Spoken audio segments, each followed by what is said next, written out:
And I researched it, and it's in On Her Game. Point being, this has absolutely been a sea change, the likes of which I did not envision seeing in my career. One of the most respected sports journalists in America said about Caitlin Clark's impact on the WNBA. She's covered Olympic legends, NFL dynasties, and college sports revolutions, but nothing, she says, compares to this. And in her new book, On Her Game, Brennan lays out exactly why the league is still struggling to embrace the very player who's saving it. Christine, how much does it hurt the WNBA when Caitlin Clark is out? It is devastating to the WNBA when Caitlin Clark is out. And anyone out there, and there may be a few people out on X and social media and Twitter who want to dispute that, facts are facts. And the truth is the truth, and the data is there. And what we saw when Caitlin was out the last time, the 5 games that she missed earlier in the season, the WNBA's viewership dropped more than 50%. Every time Caitlin Clark takes a hit on the court and the refs swallow their whistles, fans are left wondering, what's really going on here? But now, best-selling author Christine Brennan has put it in black and white. In her explosive new book, On Her Game, she says the WNBA was never prepared for Clark. Not her fame, not her fan base, and definitely not the firestorm she brought with her. Brennan reveals how the league downplayed her presence, how the commissioner refused to even say her name, and how the Olympic snub was more about politics than performance. But in terms of the comments, in terms of the way the commissioner, Kathy Engelbert, who I've known and I like, the way she has trouble talking about Caitlin Clark, or if she's asked about Caitlin, then she will say, well, Caitlin and Angel. Well, she wasn't asked about Angel, she was asked about Caitlin. This incredible inability to deal with the facts and to state the obvious. It is astounding to me how Kathy Engelbert doesn't come out after the Marina Mabry hit and say, that's unacceptable, the refs got it wrong. Okay, should have been kicked out then, you weren't, but now I'm going to kick you out, you're suspended for another game or 2. That's just unacceptable behavior for someone who's so important to the league, or to any player, right? They can't do that. They seem paralyzed. But it does make you wonder, me as a human being, what is going on and why is it? And here's where the tension becomes impossible to ignore. Instead of celebrating Caitlin Clark as the catalyst for a historic surge in viewership, ticket sales, and national relevance, the league seems almost uncomfortable. Brennan highlights something fans have whispered for months. I mean, it's Caitlin. Yeah. Again, the TV viewership it's Caitlin Clark. It's not Angel and Caitlin. It's Caitlin. It's Caitlin Clark only. And I think Angel's a great rebounder and great, excellent at what she does. Yeah. She doesn't move the needle on TV ratings. According to Brennan, it's politics. It's tension. It's a league caught between past and present, between loyalty to the players who built the foundation and the sudden arrival of a superstar who threatens to outshine them all. But the numbers don't lie. Since Clark's arrival, WNBA attendance is up across the board. National TV ratings are smashing previous records. Every Fever Road game is a sellout. Even athletes from other leagues, NFL players, NBA legends, Olympic stars, are showing up just to watch Caitlin play. And still, the resentment lingers. Let's talk about the Olympic snub. One of the most glaring moments of this entire saga. Team USA's decision to leave Caitlin Clark off the 2024 Olympic roster sparked a firestorm online. Fans were outraged. Commentators questioned the decision. The basketball world wanted answers. But Caitlin, she stayed silent. According to Brennan, when Clark was told she didn't make the team, her response was a simple, stunned, okay. That's it. No complaints, no public drama. Just quiet disappointment. And yet you can feel the sting in that word. The way Brennan described it, it was one of the most interesting moments in the entire book. A rookie, already a national icon, shut out of the Olympics during the peak of her popularity.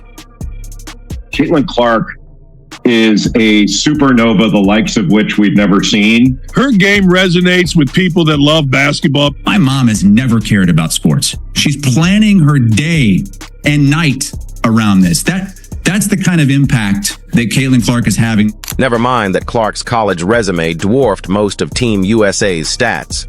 Never mind that she would have been a massive ratings draw. The truth? The Olympic roster became a symbol of the league's resistance to change, to youth, to her. But maybe the most jarring part of Brennan's interviews, both with Joe Pompliano and Rich Eisen, was her honesty about the WNBA's lack of preparation. She said it outright. The league had no plan for this level of stardom. No infrastructure, no marketing strategy, no real vision for how to handle someone with Caitlyn's scale of fame. And that's why everything feels so reactive. What Brennan's book reveals, and what her interviews confirm, is that Clark's arrival exposed the cracks in the WNBA system. It wasn't built for a superstar of this magnitude. The league spent years focused on equality among players. They prided themselves on not favoring one face over another. But in pro sports, stardom isn't about fairness. It's about impact. And Caitlin Clark's impact is seismic. Christine Brennan even told Rich Eisen in no uncertain terms, if Caitlin Clark fails, the WNBA fails. And think about that. She's not just the rookie of the year, she's the league's financial lifeline, the bridge to new audiences, the reason a generation of young girls are picking up basketballs again, the reason corporate sponsors are finally investing real money in women's sports. That's a lot of pressure for a 22-year-old, and she's handling it with more poise than many veterans ever have. Because beneath the sold-out arenas and viral highlights, there's a different story unfolding. One written in hard fouls, icy post-game handshakes, and a silence in press conferences that speaks louder than words. On the court, Caitlin Clark is being played more physically than any other rookie in recent WNBA memory. We're talking full body checks 30 feet from the basket, blindside elbows, late-game takedowns, and referees letting it all play out like a test, as if she has to earn the right to even stand on the court. And to many veterans, maybe she does. Because the message from some of these seasoned players is crystal clear. You're not one of us. Not yet. This isn't just about basketball, it's personal, emotional. Because beneath the sold-out arenas and viral highlights, there's a different story unfolding. One written in hard fouls, icy post-game handshakes, and a silence in press conferences that speaks louder than words. On the court, Caitlin Clark is being played more physically than any other rookie in recent WNBA memory. We're talking full body checks 30 feet from the basket, blindside elbows, late-game takedowns, and referees letting it all play out like a test, as if she has to earn the right to even stand on the court. Some fans have called it hazing, the rough treatment, the cold shoulders, the constant questions about Clark that no player wants to answer. Others see it as jealousy, a natural response to someone who has what you never got. But Christine Brennan sees something deeper, something more systemic, a generational collision. This is no longer just about one rookie. It's about two versions of the WNBA staring each other down, the old guard and the new wave. The veterans represent the struggle, the years of being ignored, of sacrificing everything for a league that gave them little back. They built this house, brick by brick. And now, this newcomer is getting the penthouse treatment without even stepping through the front door. So for them, every shove, every bump, every stare down is a reminder. We're still here. We're still the ones who built this. But the problem? The league is changing. Fast. Faster than many are ready for. Caitlin Clark didn't just bring fans. She brought mainstream America. She brought dads and daughters who never watched a WNBA game. She brought sponsors, networks, and billionaires. She brought expectation, and with it pressure. Pressure on the league to modernize, to tell stories, to make stars, to compete in the entertainment economy, not just the sports world. That kind of transformation doesn't happen quietly. It creates friction. It threatens the status quo. And Caitlin Clark, through no fault of her own, has become the symbol of that disruption. So yes, she's being played harder. Yes, the welcome has been colder than anyone expected, but that's because she represents more than a player. She's a mirror, a reflection of where the league wants to go, and a reminder of how far it still has to come. And for some in the WNBA, that reflection isn't flattering. It's uncomfortable, even painful. Because if Caitlin Clark is the future, then everything that came before her has to evolve. or risk being left behind. But here's the twist, and it's the part that's hardest for the league's old guard to accept. Caitlin Clark doesn't need their approval. Not anymore. The game has already changed around her and because of her. While some players and insiders continue to question whether she's paid her dues, the rest of the world has already made up its mind. She's won over the fans, not just in Indiana, but nationwide. From Iowa to New York, arenas are packed not because of the final score, but because people came to see her. She's selling out buildings on the road. She's making WNBA games appointment viewing for the first time in decades. Entire families are traveling state to state just to watch her shoot a basketball. That's not hype, that's movement. She's won over the sponsors. Nike, State Farm, Gatorade. They don't care if she's a rookie. They care that she moves markets. Every time she steps on the floor, she's bringing millions of dollars in brand value. Her name trends on social media more than entire teams, and unlike anyone before her, she's doing it in real time.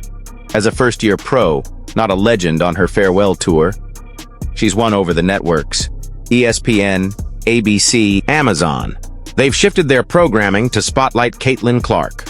WNBA games are being flexed into primetime because of her draw. League Pass subscriptions are spiking. The media world has never paid this much attention to women's basketball, and Caitlin is the magnet at the center of it all. Most importantly, she's won over the next generation. Young girls are mimicking her logo threes on playgrounds. Boys are wearing her jersey. Entire high school teams are tuning into WNBA games for the first time because she made them care. She's not just inspiring the future, she's actively building it. And that's what makes her so dangerous to the status quo, because Caitlin Clark didn't wait in line. She didn't ask for permission. She didn't play the political game. She didn't apologize for her popularity or downplay her ambition. She just showed up and took over. Not with arrogance, but with excellence. Relentless excellence. She let her game speak louder than the criticism. She kept her poise while others flinched, and in doing so, she exposed something the league wasn't ready to admit. The system needs her more than she needs the system. And that's where the tension really lies. Because when one person becomes that powerful, that influential, that magnetic, it forces everyone else to ask the question they've been avoiding.